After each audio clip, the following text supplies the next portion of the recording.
வந்து நாமக்கல் மாவட்டத்துக்கு நீண்ட இடைவெளிக்கு பிறகு வந்து நான் வந்திருக்கேன். எதற்காக வந்திருக்கேன்னா, கட்சியினுடைய கொள்கை விளக்க பொதுக்கூட்டம் நேற்று ஈவினிங் நடந்தது. நீங்க எல்லாரும் அங்க இருந்தீங்க. அதுக்காக இங்க வந்திருக்கிறேன். இப்போ உங்களை எல்லாரையும் சந்திக்கிறதில் உண்மையில் மகிழ்ச்சி அடைகிறேன். நீங்க கேட்குறீங்க 2026 தேமுதிகவின் நிலைப்பாடு என்ன என்று. நான் ஏற்கனவே உங்களுக்கு சொல்லியிருக்கேன். கட்சியினுடைய வளர்ச்சியை மட்டுமே இப்போ நாங்கள் ஃபோக்கஸ் பண்ணிட்டு இருக்கோம். ஜனவரி 9ஆம் தேதி கடலூர் மாவட்டத்தில் நாங்கள் ஒரு மாபெரும் மாநாடு நடத்த இருக்கிறோம். அப்பொழுது உறுதியாக தேமுதிக யாருடன் கூட்டணி அமைத்திருக்கிறது, எத்தனை தொகுதி, யார் வேட்பாளர் என்பதெல்லாம் உங்களுக்கு அறிவிப்போம். அதுக்கு முன்னாடி 234 தொகுதிக்கும் தொகுதி பொறுப்பாளர்களை அறிவித்து அதற்கான பணிகளை அடுத்த வாரத்தில் தொடங்க இருக்கிறோம். அதற்கப்புறம் சுற்றுப்பிரயாணம் தமிழ்நாடு முழுக்க விஜய பிரபாகர் ஒரு பக்கம், நான் ஒரு பக்கம் நேரடியாக எங்கள் தொண்டர்களையும் மக்களையும் சந்திக்கின்ற ஒரு ப்ரோக்ராம் இருக்குங்க.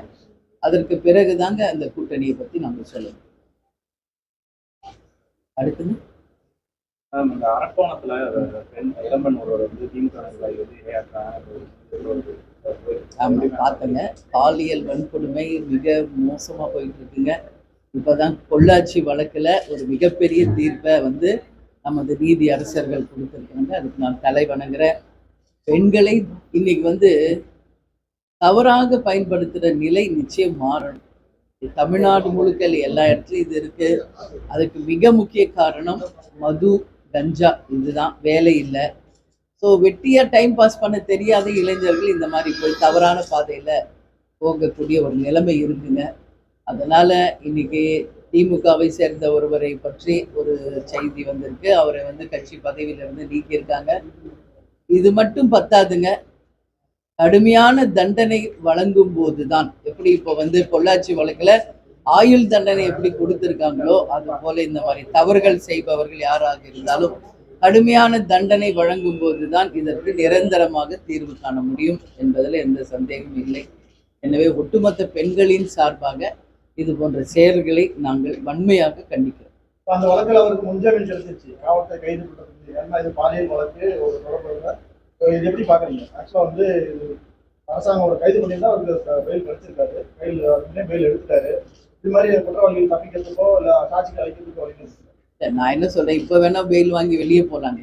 ரொம்ப நாள் திருட வெளியே வாழ முடியாது. கேப்டன் எப்பயும் சொல்ற மாதிரி உப்பு தின்னா தண்ணி குடிச்சுதான் ஆகணும். தவறு செய்தவர்கள் நிச்சயமாக அந்த தண்டனையை கட்டாயம், இப்ப இல்லைனாலும் இன்னொரு 6 மாசத்துக்குள்ள கட்டாயம் கிடைக்குங்கள். இதுல எந்த மாற்று கருத்து இல்லை. இன்னைக்கு அவங்க வந்து ஆளுங்கட்சி சப்போர்ட் அவங்களுக்கு இருக்குதுன்னு ஜாமீன் வாங்கலாம். ஆனா நிச்சயமாக தவறு செய்தவர்களுக்கு உரிய தண்டனை கட்டாயம் கிடைக்கும். அதுல எந்த மாற்று கருத்தும் இல்லை. நிதி ஆயோக் கூட்டத்தில் வந்து முதலமைச்சர் வந்து பங்கேற்காரு. எப்படி பாக்குறீங்க? நேற்றே நான் அதை பத்தி நான் பேசினேன். இந்த 5 வருஷமா வந்து நிதி ஆயோக் கூட்டம் டெல்லியில நடந்துட்டு இருக்கு. முதல் முறை அவங்க மினிஸ்டர் அனுப்புனாங்க. செகண்ட் டைம் அவங்களுக்கு அனுப்புனாலும் அவங்களுக்கு அப்பாயின்மெண்ட் அவங்க கொடுக்கல. கடந்த முறை அவர் ஒரு வாட்டி ஃபாரின் போயிட்டாருன்னு விளக்கம் சொல்றாங்க திமுகல. பட் இந்த முறை அவரே நேரடியாக செல்ல இருக்கிறார். அதுக்கு கேட்டால் 2261 கோடி கல்வி நிதி கவர்மெண்ட்ல இருந்து வரணும், மத்திய அரசுல இருந்து. அதை பெறுவதற்கு போறோம் அப்படின்னு முதலமைச்சர் அவர்கள் சொல்லியிருக்காரு. பொறுத்திருந்து பார்ப்போம்.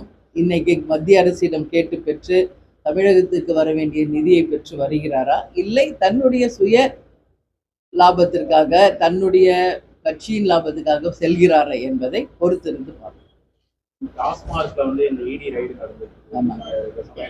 டாஸ்மார்க்ல இருக்கிற நிதியை பயன்படுத்தி படத்திற்கு வந்து முதலீடு செய்யறாங்க அப்படின்ற மாதிரி ஒரு பேச்சு. அதனாலதான் ரெய்டு போயிட்டு இருக்குங்க.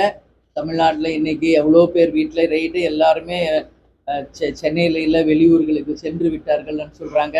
இன்னைக்கு சம்மன் வழங்கப்பட்டிருக்கிறது ஆகாஷ் அப்படிங்கிறவருக்கு. அவர் தான் 3-4 படம் எடுக்கிறதா அட்வான்ஸ் கொடுத்துருக்காரு. யாரெல்லாம் ஹீரோஸ்க்கு அட்வான்ஸ் கொடுத்தாரோ அவங்களையும் இன்னைக்கு விசாரிக்கிற ஒரு நிலைமை இடி ஏற்படுத்தி இருக்கிறது. அதனால தான் சொல்றாங்க, மக்கள் பணத்தை ஊழல் செய்து அதன் மூலம் யாரும் இங்க தப்பிச்சிட முடியாதுங்க. அதனால நிச்சயமாக தவறு செய்பவர்கள் தண்டனைக்கு உரியவர்களாக நிச்சயம் வருவார்கள் என்பதில் மாற்று கருத்து இல்லை. அது யாரா இருந்தாலும் சரிங்க, யாராக இருந்தாலும் தவறு செய்தால் தண்டனை அனுபவித்து தான் தீரும். சரிங்களா? Okay, thank you. நன்றி.